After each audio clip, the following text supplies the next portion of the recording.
Jésus, Jésus, Jésus, Jésus, Jésus,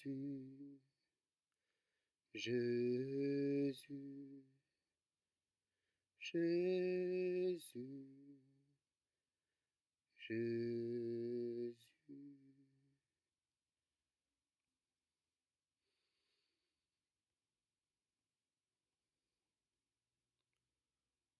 Au nom du Père et du Fils et du Saint-Esprit. Amen. Bienvenue, frères et sœurs, dans le quotidien Jésus numéro 108, méditation biblique numéro 1166. Nous sommes aujourd'hui le mardi de la 7e semaine du temps ordinaire. Nous sommes le mardi gras, dernier jour du temps ordinaire avant l'entrée demain dans le carême. Aujourd'hui, nous confions cette publication pour toutes les personnes en phase terminale d'une longue maladie. Alors qu'une loi visant à légaliser une forme d'euthanasie se profile.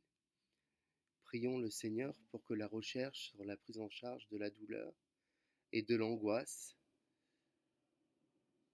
progresse afin de permettre à toute personne de vivre dignement jusqu'au rappel vers le Père. Seigneur, prends pitié. Ô Christ, prends pitié. Seigneur, prends pitié.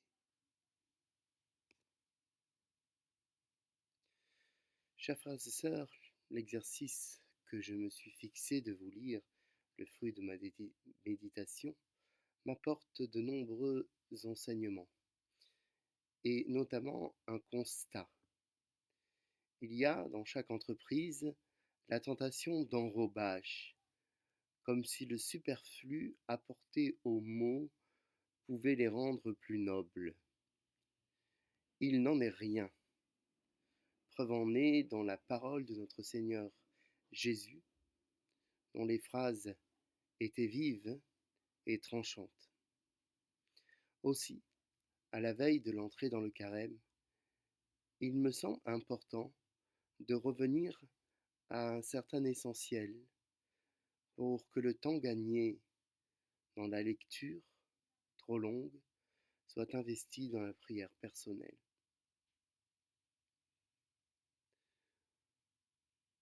Aujourd'hui, le Siracide nous prépare à l'épreuve et nous explique l'importance de tenir bon, d'avoir un cœur droit face à l'adversaire,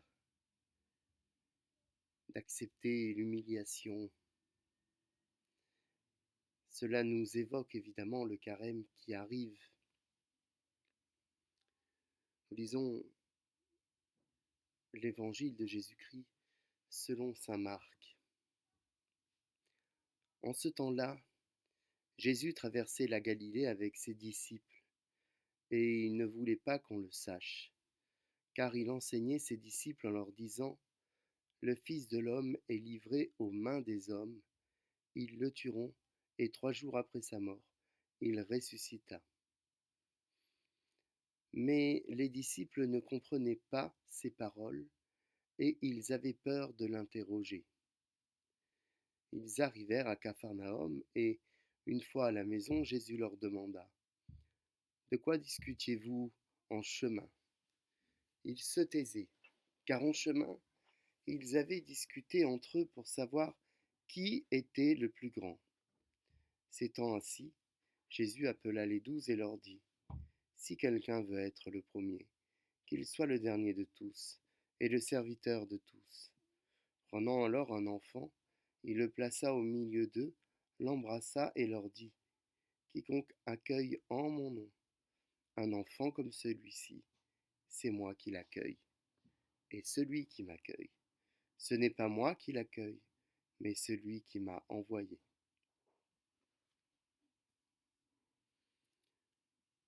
Aujourd'hui, je vais méditer sur la juste place. Tes disciples, Seigneur, ne comprennent pas ce que tu leur racontes, car leur conversion n'est pas encore pleine. Tandis que tu annonces ta passion, ta mort et ta résurrection, eux restent ignorants, n'osent pas admettre leur petitesse et discutent de toute autre chose, de considérations bien humaines. Qui donc sera le premier? En d'autres termes, qui aura la meilleure place dans le royaume des cieux? Tu es agacé parce que tu te rends compte qu'ils n'ont rien saisi de ton enseignement, mais plutôt que de les rabrouer, tu t'assois et tu expliques. Non, ce que tu dis n'est pas en accord avec ce que le monde nous présente. Aujourd'hui, la réussite, l'accomplissement, l'arrivée au but sont mesurables à la façon dont nous avons mené à bien les projets que nous avons entrepris. Mais j'ai deux questions à poser au monde. Comment savoir si le cap fixé est le bon? Et une fois atteint, que se passe-t-il? Faut-il de nouveaux projets? Toujours des projets? Encore des projets? Jusqu'à quand? Je crois bien, Seigneur, que tu nous enseignes tout l'inverse. Laissons tomber toute entreprise qui peut venir de nous-mêmes. Faisons-nous petits, et toi tu nous feras croître selon ta volonté. Il n'existe aucune meilleure place en réalité. Il n'y en a pas. Mais il existe des places justes. Et de toutes les places, celle du dernier est sûrement la meilleure. Pour illustrer ton propos, tu prends un enfant avec un grand amour et tu le présentes comme un exemple. L'enfant, c'est, dans ce monde, quoi que le monde en dise, celui dont la parole ne compte pas, comme un sous-homme, naïf et vulnérable. Grandir, c'est prendre la tangente opposée. Or, c'est en vérité que tu nous le dis. Si nous accueillons cet enfant, c'est toi que nous accueillons, et ton Père dans les cieux. Quelle grâce que ceux qui gardent le regard de l'enfant, non perverti par la subversité du langage, de la fausse parole, des buts insensés. Place-nous, Seigneur, à notre juste place, selon ta volonté, qu'il en soit ainsi. Du bon sens, de la dernière place. Nul ne désire être à la fin de la liste. Le dernier de la classe, avec son bonnet d'âne, le dernier choisi lorsqu'on constitue les équipes. Pourtant, il y a de fait un premier et un dernier. La place du premier n'est pas aisée, car elle est éphémère, en concurrence, et se perd aussi vite qu'elle est gagnée, provoquant de la rancœur et de la peine. Mais celui qui n'attend rien de ce monde n'a pas de ressentiment. Tel est le bon sens. Ignorer toute réputation, mais chercher à aimer Dieu en aimant l'autre. Que ton nom soit béni, Père, Fils et Saint-Esprit, Dieu pour les siècles et les siècles. Frères et sœurs, nous attendons vos commentaires, vos intentions de prière et partagez en masse cette communauté sur les réseaux. Avant de nous quitter, tournons-nous vers Marie au cœur immaculé. Je vous salue Marie, pleine de grâce. Le Seigneur est avec vous. Vous êtes bénie entre toutes les femmes, et Jésus, le fruit de vos entrailles, est béni. Sainte Marie, Mère de Dieu, priez pour nous pauvres pécheurs, maintenant et à l'heure de notre mort. Amen. Gloire au Père, au Fils et au Saint-Esprit, comme il était au commencement, maintenant et toujours, et pour les siècles et des siècles. Amen.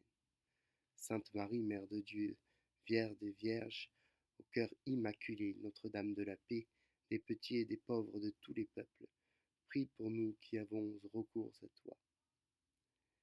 Et que Dieu Tout-Puissant nous comble de sa bénédiction paternelle, lui qui est Père et Fils et Saint-Esprit. Amen. Bonne journée, frères et sœurs, à chacun de vous, dans la paix du Christ.